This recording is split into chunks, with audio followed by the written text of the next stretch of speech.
तो चलिए दोस्तों प्रश्नावली 4.2 के क्वेश्चन नंबर 3 को सॉल्व कर लेते हैं। दोस्तों क्वेश्चन नंबर 3 आप लोग को स्क्रीन पर दिखाई दे रहा होगा, ठीक है। करा कि ऐसी दो संख्याएं ज्ञात कीजिए जिनका योग 27 और गुणनफल 182 हो, ठीक ना। चलिए करा कि ऐसी दो संख्याएं ज्ञात कीजिए जिनका योगफल 27 हो और उनका गुणनफल कितना हो 182 हो, ठीक ना। यानी हमको नहीं पता, ठीक ना। चलिए सबसे पहले क्या करा है क्वेश्चन को, ठीक ना, उसको लिख लेते हैं। क्वेश्चन नंबर कौन सा है?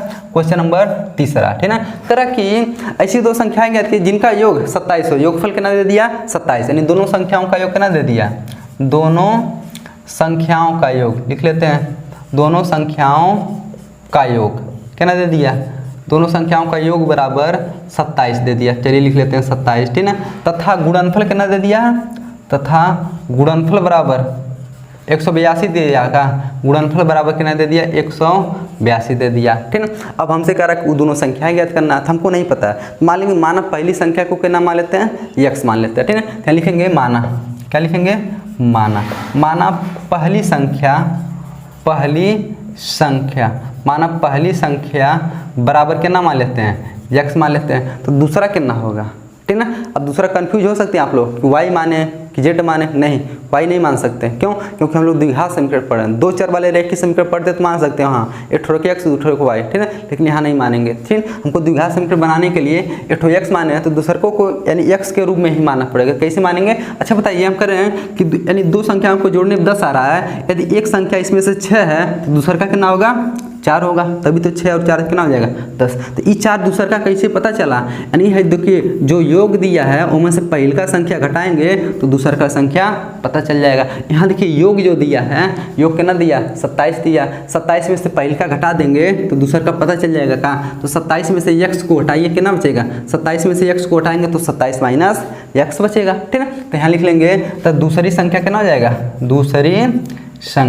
दूसरी संख्या बराबर कुछ नहीं करते हैं, जो योगफल दिया रहता है यानी 27 में से पहली संख्या घटा देंगे, दूसरी संख्या नहीं पता चल जाएगा, लेकिन दूसरी संख्या पता चल जाएगा, ठीक है। चलिए अब दोनों संख्याओं का गुणनफल कितना दे दिया है तो 182 लिखेंगे चूंकि दोनों संख्याओं का गुणनफल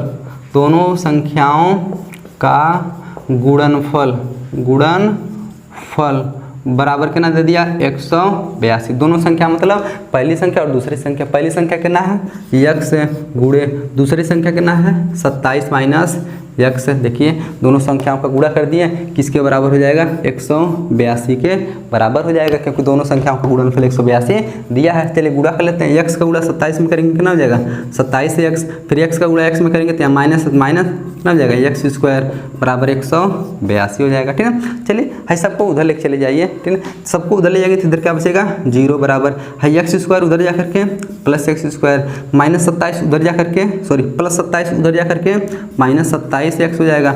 इधर 182 पहले से तो 182 लिख लीजिए, ठीक है। यानी हाई पूरा को पहले इसको बाद में लिख सकते हैं, हाई पूरा को पहले लिखेंगे यानी x square minus 27x plus 182 है, 0 को बाद में लिखिए और अच्छा रहेगा, ठीक है, बराबर 0। अब इसका गुणनखंड कर लेते हैं, अभी हम लोग का आंसर आ जाएगा, ठीक है। कैसे गुणनखंड करेंगे, ऐसी कौन सी संख्या लें कि जोड़ने या घटाने पे 27 आ जाए और गुणा करने पे 182 हो जाए, ठीक ना।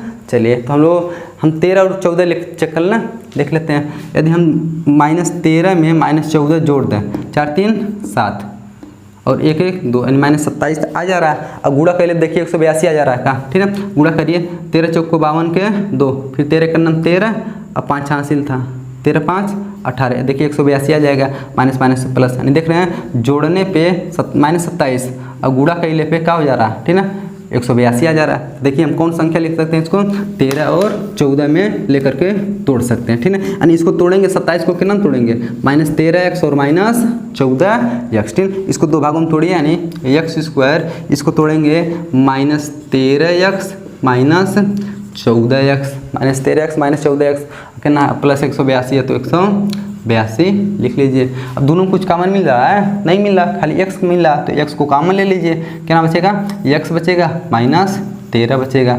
दोनों देखिए यहाँ -13 लाना है, लेकिन यहाँ प्लस है का, हम जानते हैं इसको माइनस बनाने के लिए क्या करना पड़ेगा, माइनस कॉमन लेना पड़ेगा, ठीक है। चलिए हम लोग माइनस के ना कॉमन ले लेते हैं। अच्छा 14 इसमें भी है, 14 इसमें भी आएगा, क्योंकि 182 को हम क्या लिख सकते हैं, 14 गुणे 13 लिख सकते हैं, 14 गुणे 13।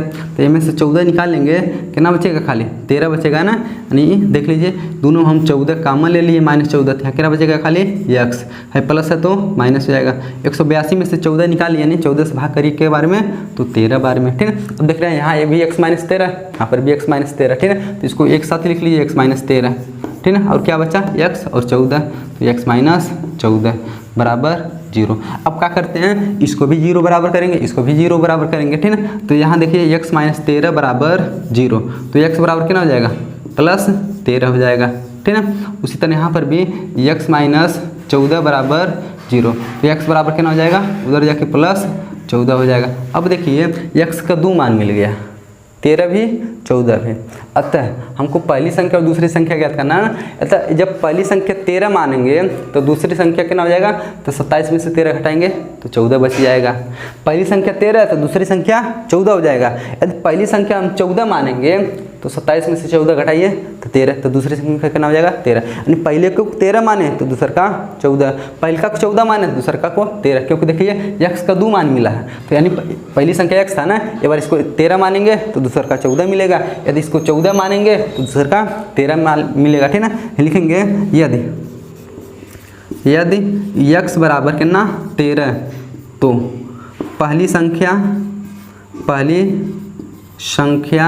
बराबर कितना हो जाएगा 13, तथा दूसरी संख्या बराबर क्या करेंगे, यानी 27 में से 13 को घटाइए, 27 में से 13 घटाइए, कितना बचेगा, तो 14 बच जाएगा। देखिए जब पहली संख्या 13 था तो दूसरी संख्या कितना मिल गया, 14 मिल गया, ठीक है ना। यहाँ बगल में फिर लिख लेंगे, चलिए यहीं लिख लेते हैं, यदि कौन सी, यदि x बराबर कितना आपकी मान लें 14, तो ठीक है, तब पहली संख्या कितना हो जाएगा, पहली संख्या बराबर 14 हो जाएगा, तब दूसरी संख्या कितना हो जाएगा, दूसरी संख्या बराबर हो जाएगा। अब बताइए 27 में से कितना घटाएंगे, 14 घटाएंगे, क्योंकि x बराबर 14 माने, 14 घटाएंगे, 27 में से 14 घटाइए 13, ठीक है। देखिए 14 और 13 आ गया, यानी उत्तर हम लोग का 13 14 और 14 13 दिया होगा, ठीक है। तो यानी आशा करते हैं क्वेश्चन नंबर 3 आप लोग को अच्छी तरीके से समझ में आया होगा।